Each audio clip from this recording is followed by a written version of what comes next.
بسم الله الرحمن الرحيم. الحمد لله رب العالمين والعاقبة للمتقين ولا عدوان إلا على الظالمين والصلاة والسلام على رسوله الكريم اما بعد. اللہ تبارک و تعالیٰ پر حمد و ثنا اور اس کے نبی کریم صلی اللہ علیہ وسلم پر بے شمار بے حد بے عدد درود و سلام کے بعد، محترم ناظرین، قصص القرآن کے اس سلسلے وار پروگرام میں ہم آپ کی خدمت میں حاضر ہیں۔ السلام علیکم ورحمۃ اللہ وبرکاتہ۔ ناظرین کرام، آج کی اس نشست میں جس موضوع اور جس قصے سے متعلق بات ہوگی وہ ہے غزوہ خیبر۔ رسول اللہ صلی اللہ علیہ وسلم کی غزوات میں سے ایک اہم غزوہ خیبر ہے۔ غزوہ خیبر کا بہت ہی زیادہ خاص تعلق ہے صلح حدیبیہ سے۔ صلح حدیبیہ سے متعلق ایک طویل گفتگو ہو چکی ہے وضاحت کے ساتھ۔ جب رسول اللہ صلی اللہ علیہ وسلم صلح حدیبیہ سے لوٹ کر واپس آ رہے تھے تو اللہ تبارک و تعالی نے آپ صلی اللہ علیہ وسلم کو راستے ہی میں غزوہ خیبر کے بارے میں حکم دیا کہ خیبر کی طرف جانا ہوگا تمہیں غزوہ کرنے کے لیے، یعنی لڑنے کے لیے۔ ارشاد باری تعالی: وعدکم اللہ مغانم کثیرۃ تأخذونها فعجل لكم هذه وكف أيدي الناس عنكم ولتكون آية للمؤمنين ويهديكم صراطا مستقيما۔ اللہ تبارک و تعالی نے تم سے وعدہ کیا ہے مغانم کثیرہ، بہت ہی زیادہ مال غنیمت کا وعدہ ہے۔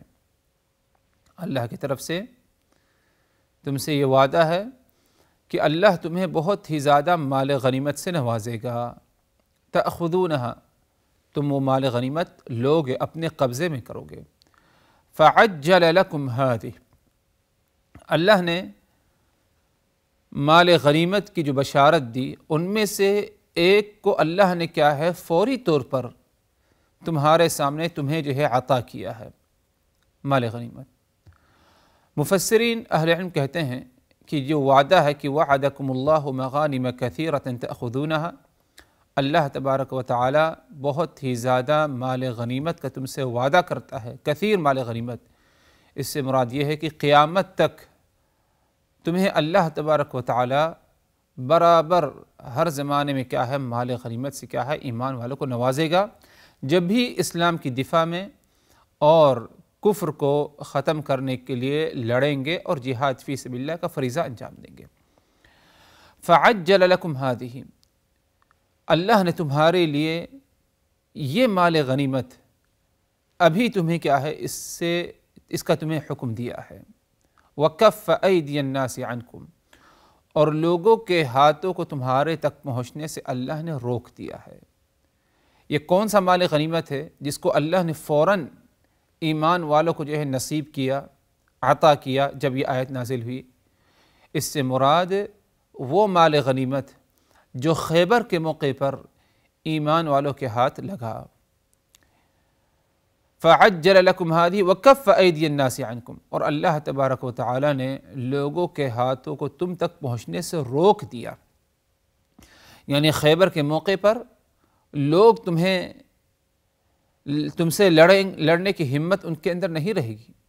ان کے ہاتھ، ان کی تلوار تم تک نہیں پہنچ سکے گی۔ وَلِتَكُونَ آیَةً لِلْمُؤْمِنِينَ، یہ سب اس لیے تاکہ ایمان والوں کے لیے ایک عبرت کی بات اور ایک نشانی رہے قدرت کی۔ وَيَهْدِيَكُمْ صِرَاطًا مُسْتَقِيمًا، اور تاکہ اللہ تبارک و تعالی تمہیں کیا ہے صراط مستقیم کی ہدایت دے۔ یہ آیت حضرات جب رسول اللہ صلی اللہ علیہ وسلم صلح حدیبیہ سے لوٹ رہے تھے مدینہ المنورہ تو مکہ اور مدینہ کے درمیان یہ آیت نازل ہوئی۔ اس آیت میں بشارت تھی کہ خیبر کے موقع پر تمہیں مال غنیمت سے کیا ہے نوازا جائے گا، اور اس بشارت میں اس بات کی طرف اشارہ تھا کہ مدینہ پہنچتے ہی تمہیں خیبر کی طرف جانا ہے تم مسلمانوں کو، اور جو ہے خیبر جا کر کیا ہے لڑنا ہے، قتال کرنا ہے، اور ادھر سے کیا ہے یہود کو کیا ہے جلا وطن کرنا ہے، یا یہودیوں کو جو خیبر میں یہود تھے، یہود خیبر، ان سے تمہیں کیا ہے جو شر اور تکلیف پہنچتی ہے اس شر اور تکلیف کو تمہیں کیا ہے روکنا ہوگا۔ چنانچہ آپ صلی اللہ علیہ وسلم ذی الحج کے مہینے میں مدینہ المنورہ پہنچے، اور ذی الحج ختم ہوتے ہی جیسے ہی محرم شروع ہوا، ایک نیا سال شروع ہوا، ہجرت کے 7ویں سال محرم کے مہینے میں آپ صلی اللہ علیہ وسلم نے خیبر کی طرف رخ کیا۔ اور خیبر کی طرف جانے کا مقصد یہ تھا حضرات کہ آپ صلی اللہ علیہ وسلم نے جب مدینہ المنورہ سے یہود مدینہ کو آپ نے نکال دیا،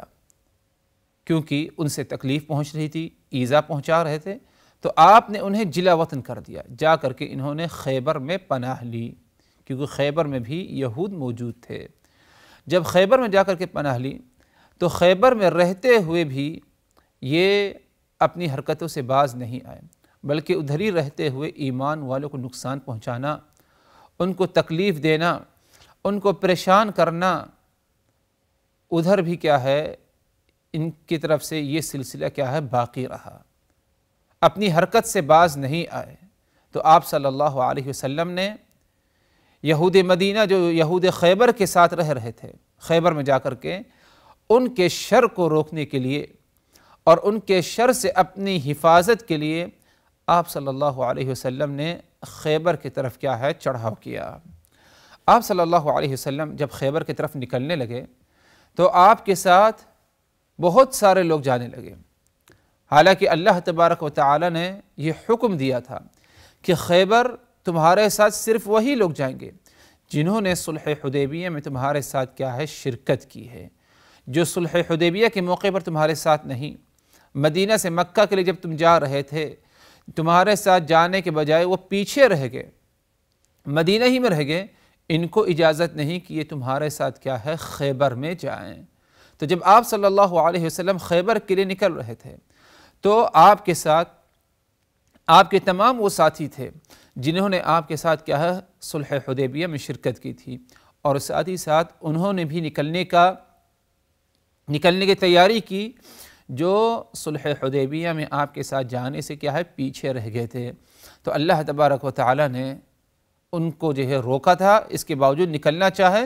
رسول اللہ صلی اللہ علیہ وسلم نے انہیں کیا ہے نکلنے سے روک دیا کہ تم ہمارے ساتھ خیبر میں نہیں جا سکتے، کیونکہ اللہ کی طرف سے یہ شرط ہے کہ خیبر میں صرف وہی شرکت کرے گا جس نے صلح حدیبیہ میں تمہارے ساتھ کیا ہے شرکت کی۔ اللہ تبارک و تعالی کا فرمان سيقول المخلفون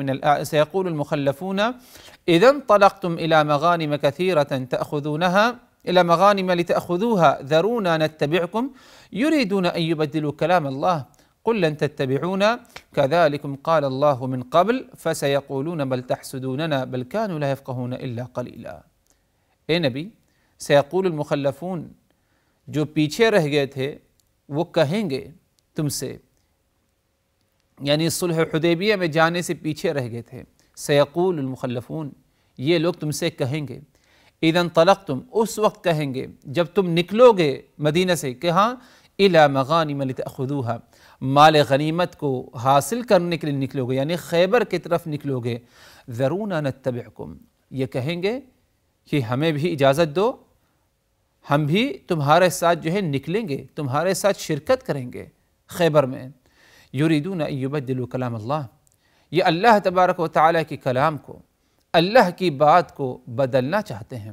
اللہ کے فیصلے کو بدلنا چاہتے ہیں۔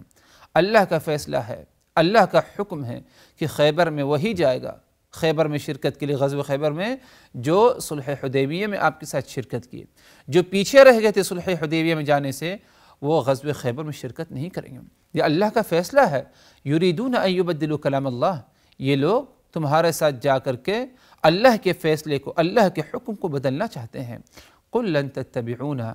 آپ ان کو کہہ دیجئے لن تتبعونا، تم ہماری اتباع، ہماری پیروی نہیں کرو گے، ہمارے ساتھ تم نہیں جا سکتے، کذالکم قال اللہ من قبل، کیونکہ اللہ نے پہلے ہی یہ فیصلہ کر دیا ہے کہ تم جو پیچھے رہ گئے تھے ہمارے ساتھ جانے سے صلح حدیبیہ میں، ایسے لوگ ہمارے ساتھ غزوہ خیبر میں ہمارے ساتھ نہیں جائیں گے۔ فَسَيَقُولُونَ بَلْ تَحْسُدُونَنَا، وہ کہیں گے تمہیں جواب میں کہ اگر تم ہمیں اپنے ساتھ لے جانا نہیں چاہتے غزوہ خیبر میں، بل تحسدوننا، اس کا مطلب ہے کہ تم ہمارے ساتھ حسد کر رہے ہو کہ ہم بھی تمہارے ساتھ جائیں گے، ہم بھی تم میں سے مال غنیمت لیں گے، تمہیں حسد ہے، اس بنا پر تم ہمیں اپنے ساتھ نہیں لے جا رہے ہو۔ بل كانوا لا يفقهون الا قليلا، معاملہ یہ ہے کہ یہ باتوں کو بہت ہی کم سمجھتے ہیں۔ بات اصل یہ ہے کہ یہ اللہ کا فیصلہ ہے، نہ کہ حسد کا کوئی معاملہ ہے۔ ان کو اس بات کو سمجھنا چاہیے، لیکن یہ اس بات کو کیا ہے سمجھ نہیں رہے ہیں۔ تو آپ صلی اللہ علیہ وسلم غزوہ خیبر کے لیے نکلے اور اللہ کے حکم سے نکلے۔ جب نکلنا چاہ رہے تھے آپ، تیاری تھی، اس موقع پر وہ جماعت، وہ افراد جو صلح حدیبیہ میں جانے سے پیچھے رہ گئے تھے، آپ کے ساتھ جانے سے انکار کیا تھا، انہوں نے بھی آپ کے ساتھ غزوہ خیبر میں جانے کا مظاہرہ اور غزوہ خیبر میں شرکت کی خواہش ظاہر کی، تیاری بھی کی۔ آپ صلی اللہ علیہ وسلم نے انہیں روک دیا، کیونکہ اللہ کا یہی فیصلہ تھا اور اللہ نے اس کا کیا ہے حکم دیا تھا۔ حضرات، رسول اللہ صلی اللہ علیہ وسلم جب خیبر پہنچے تو صبح جو ہے لڑنا ہے، حملہ کرنا ہے خیبر پر، تو جو رات تھی، اس رات کو آپ صلی اللہ علیہ وسلم نے جہاں پر پڑاؤ ڈالا، اس جگہ پر آپ صلی اللہ علیہ وسلم کے پاس حضرت حباب ابن المنذر آئے اور کہنے لگے یا رسول اللہ، آپ نے اس جگہ پڑاؤ کیوں ڈالا؟ رات کو آرام کرنے کے لیے، رکنے کے لیے ادھر اس جگہ کو کیوں منتخب کیا؟ کیا یہ آپ کی اپنی رائے ہے یا کہ اللہ تبارک و تعالی نے اس مقام پر آپ کو جو ہے ٹھہرنے کا، پڑاؤ ڈالنے کا حکم دیا؟ اللہ کے رسول نے کہا یہ اللہ کا حکم نہیں بلکہ یہ میری اپنی رائے ہے۔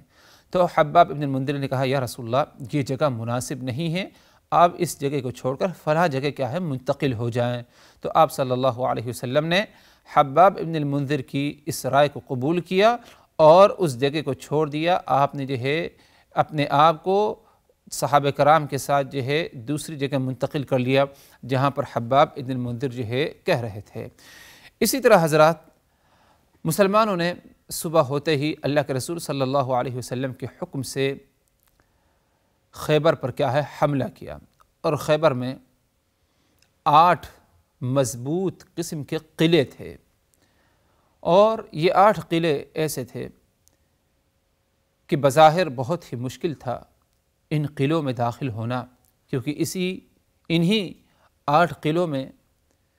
خیبر کے جو یہود تھے وہ اپنے آپ کو جو ہے رکھے تھے، پناہ لیے تھے تاکہ محفوظ رہے۔ لیکن اللہ کا فضل و کرم، اللہ کا احسان یہ تھا کہ اللہ تبارک و تعالی نے یہود خیبر کے دلوں میں جو رعب اور ڈر ڈال دیا، جس کے بنا پر ان کی کوئی خاص ہمت نہیں ہوئی ایمان والوں سے، صحابہ کرام سے مقابلہ کرنے کی۔ اسی لیے آسانی کے ساتھ سب سے جو مضبوط اہم قلعہ تھا وہ یہود کے ہاتھ سے نکل گیا، مسلمانوں کو اس پر قبضہ ہوا۔ اس کے بعد جو ہے دوسرے جو قلعے، باقی 7 قلعے تھے، یا کے بعد دیگر سبھوں پر کیا ہے مسلمان قابض ہوتے گئے، اور کوئی خاص قتال اور لڑائی کرنے کا موقع نہیں آیا، کیونکہ اللہ نے ایمان والوں کی مدد فرمائی کہ یہود کا ہاتھ اور یہود کی تلوار یا یہود کی طرف سے جو شر تھا، اللہ تبارک و تعالی نے ایمان والوں تک پہنچنے سے روکا۔ وَكَفَّ أَيْدِيَ النَّاسِ عَنْكُمْ، جیسے کہ اللہ نے فرمایا۔ تو بڑی ہی آسانی کے ساتھ اللہ تبارک و تعالی کی مدد، اللہ تبارک و تعالی کے فضل و کرم احسان کے ساتھ ایمان والوں نے خیبر پر کیا ہے قبضہ کیا، اور جو خیبر میں مقامی تھے ادھر کے، چاہے وہ یہود خیبر تھے یا مدینہ سے جو یہود منتقل ہوئے تھے ادھر، ان کو کیا ہے اکثر کو کیا ہے قیدی، سبوں کو قیدی بنا لیا گیا۔ اور آپ صلی اللہ علیہ وسلم نے حکم بھی دیا کہ جو خیبر چھوڑ کر جانا چاہتا ہے وہ جا بھی سکتا ہے، لیکن ایک بڑی جماعت یہود خیبر نے مطالبہ کی یا رسول اللہ، اے اللہ کے رسول، ہم ادھر چھوڑ کر جا نہیں سکتے، یہ ہمارا آبائی وطن ہے، ہمارے آباء و اجداد کا، آپ اتنا ضرور کریے کہ اگرچہ آپ کا جو ہے آپ ہی کا حکم چلے خیبر میں، لیکن آپ ہمیں خیبر میں رہنے دیجئے تاکہ ہماری جو کھیتی باڑی ہے ہم اس کو سنبھالیں۔ آپ صلی اللہ علیہ وسلم نے ان کو اجازت دی اس شرط کے ساتھ کہ تم کھیتی باڑی کرو، جو آدھی فصل ہوگی وہ جو ہے ہمیں جو ہے دی جائے گی بطور کیا ہے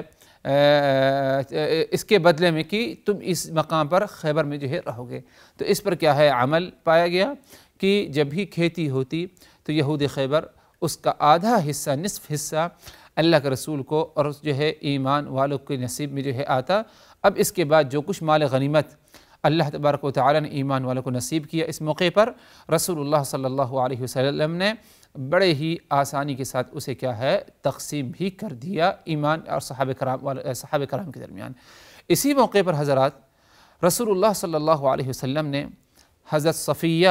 بنت حیی ابن اخطب سے کیا ہے نکاح بھی کیا۔ صفیہ کو قید کیا گیا اور رسول اللہ صلی اللہ علیہ وسلم نے جب صحابہ کرام نے جب ان کو قید کیا، کیونکہ یہ یہود خیبر میں سے تھی، تو آپ صلی اللہ علیہ وسلم نے ان پر اسلام پیش کیا تاکہ اسلام قبول کر لیں۔ حضرت صفیہ نے اللہ کے رسول صلی اللہ علیہ وسلم کی دعوت اسلام کو قبول کیا۔ جب اسلام قبول کیا تو آپ صلی اللہ علیہ وسلم نے انہیں آزاد کر دیا۔ قیدی تھی، آپ نے انہیں آزاد کر دیا۔ آزاد کرنے کے بعد آپ صلی اللہ علیہ وسلم نے ان سے نکاح کیا اور ان کی جو مہر تھی وہ ان کا آزاد کرنا تھا۔ اللہ کے رسول نے ان کو آزاد کیا، یہی ان کی کیا ہے مہر تھی، اور یہ ایک اونچے گھرانے سے تھی۔ جیسے کہ روایات میں آتا ہے کہ صحابہ کرام نے کہا یا رسول اللہ، یہ صفیہ بنو قریظہ اور بنو النضیر کے میں معروف گھرانے سے اور اونچے خاندان سے ہیں، ہم چاہتے ہیں کہ یا رسول اللہ آپ کی نصیب میں یہ عورت رہے، آپ ان سے کیا ہے نکاح کر لیں۔ ان کے بارے میں آتا ہے صفیہ کے بارے میں کہ ان کے جو والد تھے ان کا قتل کر دیا گیا تھا، اور اسی طرح ان کے شوہر کا بھی کیا ہے خیبر کے موقع پر قتل کیا گیا۔ اس کے بعد جو ہے رسول اللہ صلی اللہ علیہ وسلم کو جب صحابہ کرام نے بتایا کہ اونچے حسب نسب اونچے گھرانے کی ہیں یہود خیبر میں سے، آپ صلی اللہ علیہ وسلم نے اسلام پیش کیا، اسلام قبول کیا، آپ نے ان کو آزاد کیا۔ اس کے بعد آپ صلی اللہ علیہ وسلم نے ان سے کیا ہے نکاح بھی کیا، اور ان کا شمار کیا ہے حضرت صفیہ کا امہات المؤمنین میں ہونے لگا۔ تو حضرت کہنا یہ تھا، یہ خیبر سے متعلق غزوہ خیبر سے متعلق جو ہے چند اہم بنیادی باتیں تھیں جس کا ذکر اللہ تبارک و تعالی نے قرآن مجید میں اور بالخصوص سورہ الفتح میں کیا ہے۔ اسی پر ہماری گفتگو غزوہ خیبر سے متعلق جو ہے ختم ہوتی ہے۔ اللہ تعالی سے دعا ہے کہ الہ آمین، ہم نے جو کچھ کہا سنا ان باتوں کو اچھی طرح سمجھنے کی، یاد رکھنے کی، عمل کرنے کی، عبرت و نصیحت حاصل کرنے کی ہمیں توفیق دے۔ وآخر دعوانا ان الحمد للہ رب العالمین، والسلام علیکم ورحمۃ اللہ وبرکاتہ۔ لقد كان في قصصهم عبرة لأولي الألباب ما كان حديثا يفترى ولكن تصديق الذي بين يديه وتفصيل كل شيء وهدى ورحمة لقوم